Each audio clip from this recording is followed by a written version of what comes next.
What is going on, you guys? Today, I'm going to talk about a little bit of advice for you guys. I want to preface this by saying I am in no way a mental health coach or a psychologist in any way.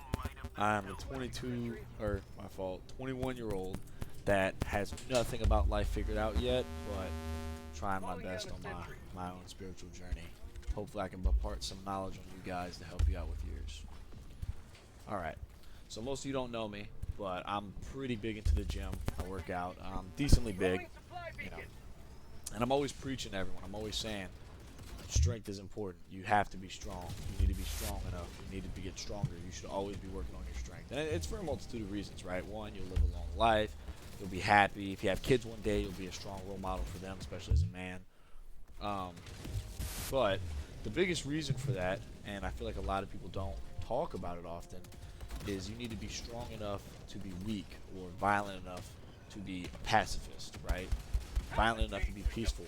Some people even like the saying, it's better to be a gardener, or it's better to be a warrior in a garden than a gardener in a war, right? And it's these sayings that when you really delve into them, you see the deep and important meaning that comes with strength, not just in the gym, but spiritually, emotionally, and physically, and mentally as well, right? So I want to put some scenarios in front of you. If you were at a barbecue hanging out and you're having a good time and then you leave, and as you're leaving, some 2-year-old runs up to you and they're trying to harm you, or they're trying to harm your spouse, right? Full intent, like it's a feral 2-year-old, someone gave it crack or something, and it's angry. It's going crazy, right? It's chasing you down, it's trying to hurt you. What are you going to do? It punches you in the leg. You think you take a punch from a 2-year-old? I'd hope you say yes, right? Unless you're like a 3-year-old, I'd hope as a 20 to 30-year-old man, even 15, 16 and up, like child, you'd say yes, I could take a punch from a 2-year-old. That's a pretty universal answer. Now replace that 2-year-old with a pit bull, or replace that 2-year-old with a grown man trying to rob you and your wife and kill your kids or something, right, or hurt you. Well, how does that reaction change? Now you might be saying, Jay, come on, man, like be real right now. Like, what would you do? Like me personally, I'd do the same thing you would, brother. I'd defend myself, defend my family. But that right there is the point I'm trying to get at, right? Yes, those are two drastically different things, but the main difference in that altercation is your level of fear, right? Your level of strength compared to that thing. It's not a real threat to you. That toddler is not a real threat. However, another grown man is a real threat.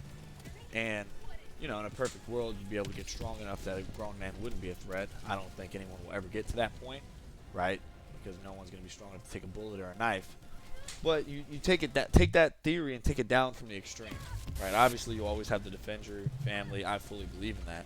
And I think that goes into your choice of living the highly moral pacifist life that a lot of religions talk about and a lot of spiritual writings talk about, versus living the realistic, like the way you should be, being a realistic good man and defending your family and defending the things you love and care about and having that sacrifice. I think deep down that's what it means to be a man. That's what it means to love something, is to sacrifice for it.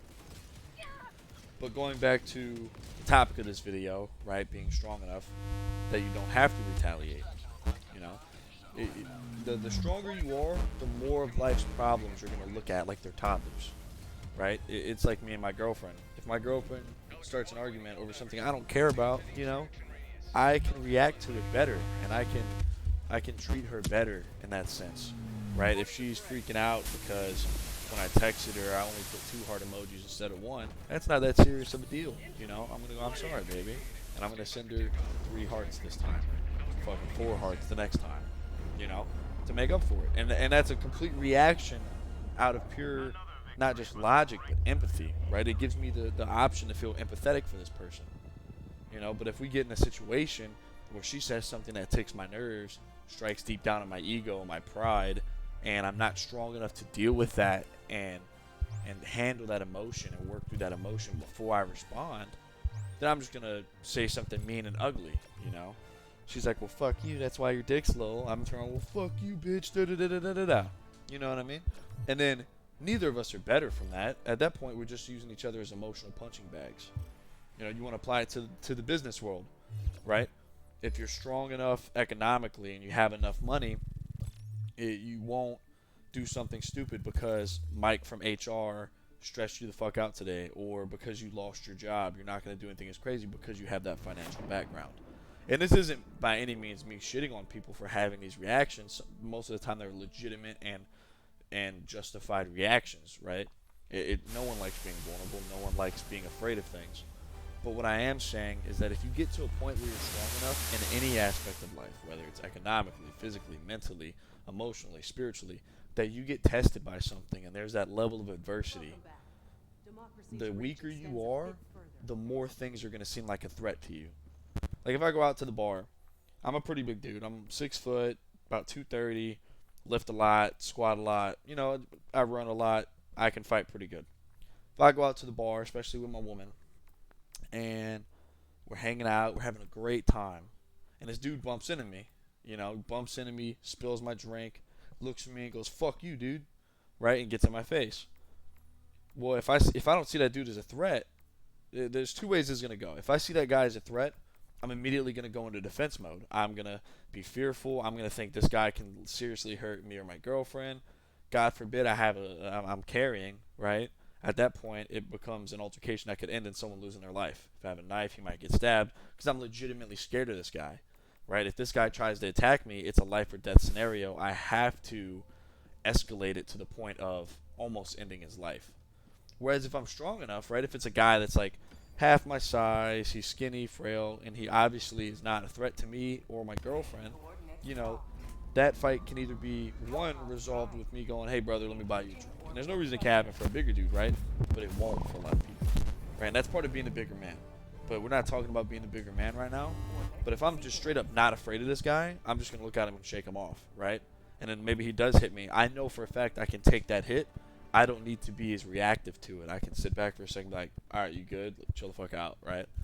In reality, you'd want to be that bigger man. That's when that mental and emotional and spiritual strength comes in to realize, like, it's not worth it. Why am I going to fight you, brother? I'm happy. That's not going to be good for either of us. Let me buy you a beer. My fault. You're right. My fault. Let me buy you a beer. And that's a whole nother aspect of it, of just being mature. And I hate when people use the word stoic because the meaning's gotten so diluted. But stoic in a way to where you can just be like, "Yeah, brother, I'll buy you a drink. You're good." "No, nah, you're right, man. That's my fault. I was in your way. Don't worry. You're good, man." That might be your best friend 10 years down the line, 20 years down the line. You don't know, right? So that's just something to think about, in terms of the whole being strong enough. I think as a man, especially as a man, like women, it's a different story for women. I don't speak really for women because I've never been a woman, obviously. But for a man, it is so important that you build that strength up to be able to be weak, or not be able to be weak, but be able to be gentle and be able to be patient with things, right? And that's in every aspect. No one wants a father or a husband that as soon as he gets a little stressed out at work is snapping and flashing out and bringing work home and yelling at the kids and yelling at his wife, and they're seeing their mom get yelled at and, God forbid, beat, right? That's all signs of weak men. Not saying that those men are weak, but they need to be stronger, right? And as a man, especially as a 20-year-old, 21-year-old, 22-year-old, or especially younger, as a growing into a man, you need to realize this and start strengthening yourself. Too many people are running around chasing material things, material goals, and that's fine, right? You need money. No one can live without it. But you need to be focused on developing yourself mentally and physically and emotionally and spiritually. That way, when you do get into those serious relationships later in your life, you know how to take care of those people around you. Right? When I was younger, I was a terrible person. Right? I didn't care how anyone felt. I was telling my mom this the other day about the relationship I'm in now. I'm like, "Man, this is hard." She's like, "Well, what do you mean?" I was like, "Well, I just feel like I can't be myself sometimes, right? Because if I'm myself, it hurts her feelings. When I say things she doesn't like, it's this and that." She's like, "Well, you've always been a very, very harsh and upfront person, and I mean, it's always worked for you." And I was like, "Well, now I don't know. It's just hard. It feels like it can't be me." She's like, "No, now you're actually worrying about how someone feels about what the things you're saying, right? Like you don't realize that the things you say affect people and now you're finally realizing that and dealing with those repercussions, and now you have to keep it in check, and you haven't your whole life, right? And that's not like, granted, I'm not like a fucking crazy motherfucker saying crazy shit, but it's like the little things, right? So it's just one of those things, man. Is the sooner you realize it, and the sooner you learn how to be violent and how to be harsh and how to basically protect yourself and the things you love, because it's a necessary evil, right? As soon as you learn that, the sooner you can start learning how to control it and be gentle, right? It's better to learn how to control it than to not have it at all. And that's just because if you never develop that, right? Let's say I'm completely wrong, right? You think I'm an idiot for saying this, and you never develop your strengths, and you never develop the violence, and you never develop yourself as a man to be able to do harm to somebody, which is an inherently bad thing. Harm's always bad. Hurting other people is always bad. Killing other people is always bad. Well, let's say you never learn how to do it. You don't know how to fight. You don't know how to kill someone. You don't have a gun to protect yourself. You don't know how to use a gun. You don't know how to use a knife. Anything like that. One day you're chilling with your wife and kids in the house. Someone breaks in. What are you gonna do? Right? They're breaking in to kill your family. And that's just the most bare bones example of it. You know, every day you come under attack in some form or another, right? You come under attack spiritually when I'm not super religious, but whatever religion you are, when something threatens your religion. For example, like masturbating, breaking a fast that you're on. You know, whatever religious code you live by, you're going to have temptation to break that. And if you haven't become spiritually strong as fuck and you haven't been working on that, you're going to fold, right? I would consider that being under attack spiritually. Emotionally, right? If you're in relationships, as hard as it is to say, brother, even the most healthy relationships, at some point during it, you are going to spiritually or emotionally attack your partner, and she's going to emotionally attack you, especially her emotionally attacking you. That's just how women operate, right? That's the equivalent. And you should have a conversation if she is being crazy about it and she is doing it a lot. You should have a conversation, but it will happen once or twice at some point, right? And even in a healthy relationship, it'll happen at least once, right? Where her mouth is going to get out of control and she's going to say things that's attacking you directly into your pride and ego. And I'm telling you, brother, women know how to do it. You might not know it, but your woman knows exactly what to say to you to cut you down, right? It's almost as like, I've always heard the saying, a woman that can't control her mouth is almost as bad as a man that can't control his hands, you know? Obviously, a little bit different, but yeah, trust me, they know how to cut you down, brother. And one day it'll happen. And what you do from there is a direct reflection of how emotionally strong you are, right? Are you emotionally sound? Can you sit there and take that and go, I know you're angry right now and you don't mean those things. They're not true. You need to stop. Like, can you be that emotional mediator?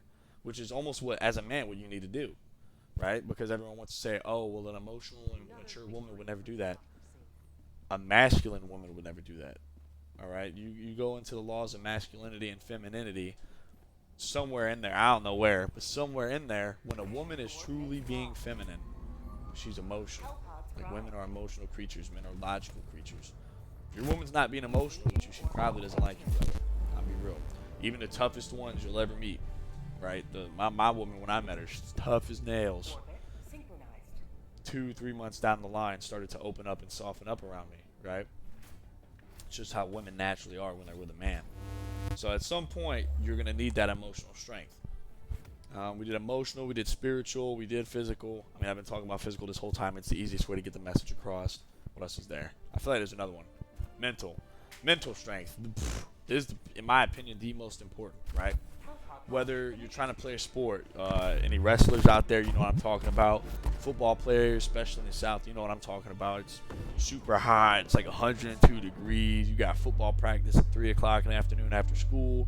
You're in those pants, the pads, the undershirts, this and that. Like, you're dying, right? You get a water break every, like, hour or 30 minutes, however they're doing it nowadays, right? Like, you're fucking dying. They're pushing you to your limit. Wrestlers, you guys know, pretty much any sport knows what I'm talking about when it comes to mentally tough. Any of my military guys, you know what I mean, right?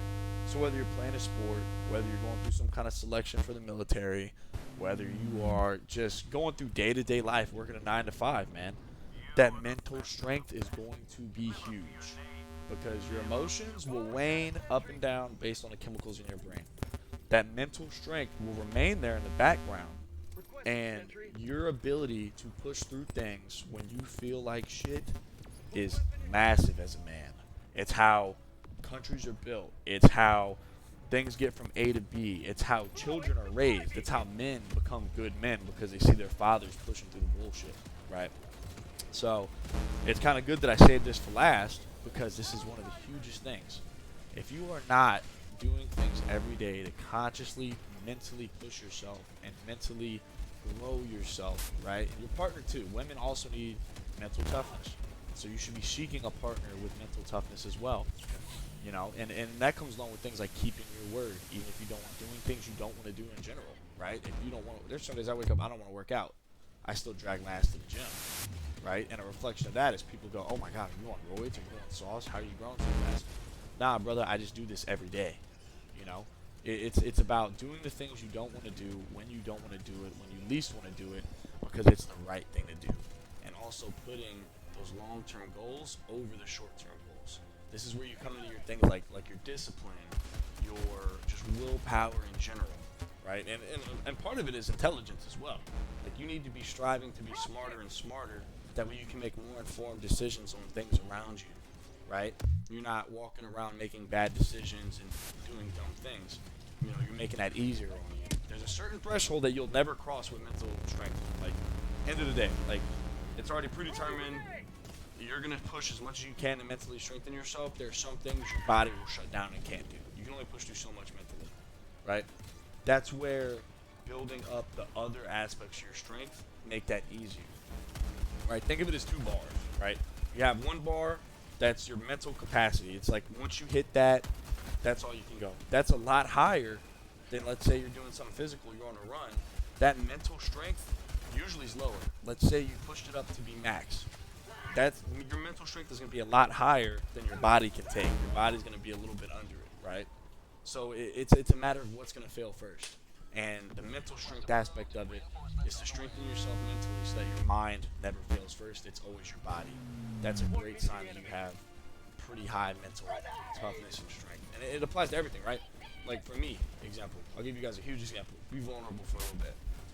I'm a pretty mentally strong person. I can take a lot of punishment physically, right? I can push myself to the point where my body's failing before my mind will. Cool. Sound edgy as hell. Sound like badass, whatever. Emotionally, though, I'll tell you what. I can take a lot. I don't even know what emotionally failing would be. I guess it'd be like crying or something. But I'll tell you what. My mental will fail before my emotional strength will. 100%. And I've been shown that in the past couple weeks, you know, in my relationship. It's things get hard, and before I'm at a point where I'm breaking down and crying, I want to call it quits, right? And until I realized that was me being mentally weak in that aspect, you know, I thought I was doing the right thing.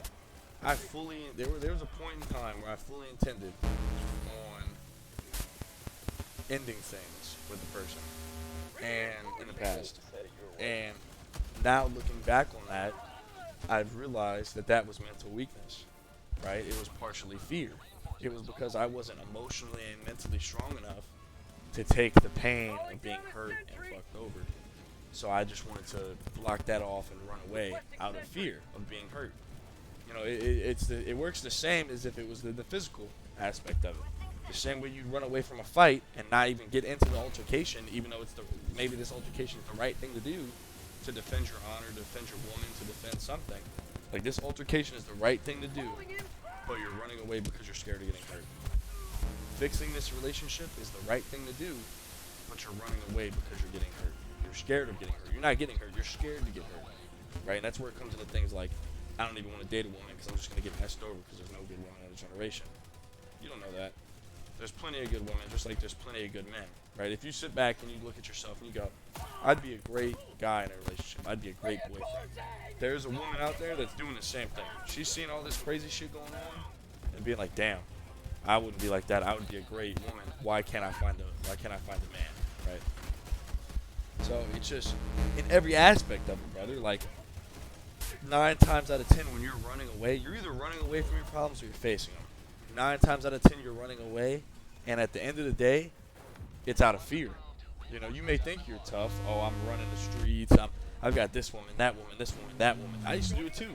I used to legitimately tell myself, this was real sentences that would leave my mouth, is I'm a great boyfriend until she starts to hurt my feelings. I'm a great boyfriend until she shows me signs that maybe she's cheating, you know, and then I'm cheating. That way, if she cheats on me, I can say, oh, well, I cheated on you, so it really doesn't. Like, what is that, brother? That is the worst mindset you can have going into anything in life, right? That'd be like, oh, I'm gonna go fight this guy, but I'm gonna beat up 3 guys before it. That way, if he beats my ass, I can say, oh, I beat those 3 guys up. That's childish, right? As a man, you need to grow and you need to do better, right? I don't care what anyone says. I think the truest thing I ever saw was there was this guy who was like, I feel like a lot of men act out of this like point system, right? You get these man points. I sleep with this chick, I get so many man points. I sleep with 3 chicks in a week, I get so many man points, right? And you brag about it to your homies, you brag about it to this guy, that guy, and they think you're the shit, and these guys think you're cool.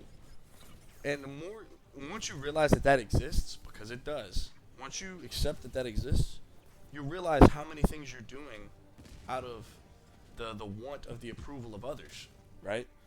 So when you stop doing that, when you realize that that's a thing and you start drawing away from it to be your own person, I promise you, brother, you'll realize that sleeping with a bunch of women and meaningless hookups is not the way to go. I'm not saying go out and get married to the first woman you find, right? Take your time and find the one, but I promise you the hookups aren't the way, right? And one day you'll realize that, you know, everyone has that phase in their life. Everyone, as men especially, you have to grow and realize, hey, I'm going to have this point in my life, and that's okay, right? Eventually you'll come to that realization of, damn, and hopefully it's not too late, right? Overall, you just need to realize that you should be strengthening yourself every day and making yourself stronger. And I hope this video opens your eyes to why that is, right? I know everyone hears these quotes, and until you live it, brother, you're not going to understand it. There's so many times, I got that advice initially. This whole spiel I got when I was 17 years old, right? I know, super young. But I got it when I was 17 years old from a high school football coach. He sat me down and told me this because he caught me talking about a party we were going to later and this and that. And I was like, oh, why would I? Whatever, right? Caught me talking about it, gave me this whole spiel. And I didn't understand it until probably about 6 months ago. And I'm 22 for or 21 for, I don't know why I keep saying 22. 21 for reference. So, that being said, you know, get out there, live life, get off the screens, you know, go for a walk, go for a hike, put yourself through some things. Get in the gym, do a combat sport, read a book, whatever you want to do to make yourself better. You know what it is. You need to look yourself in the mirror and figure it out. Hope you guys are all doing amazing. Love you guys. Hope you took something from this, and see you guys in the next video.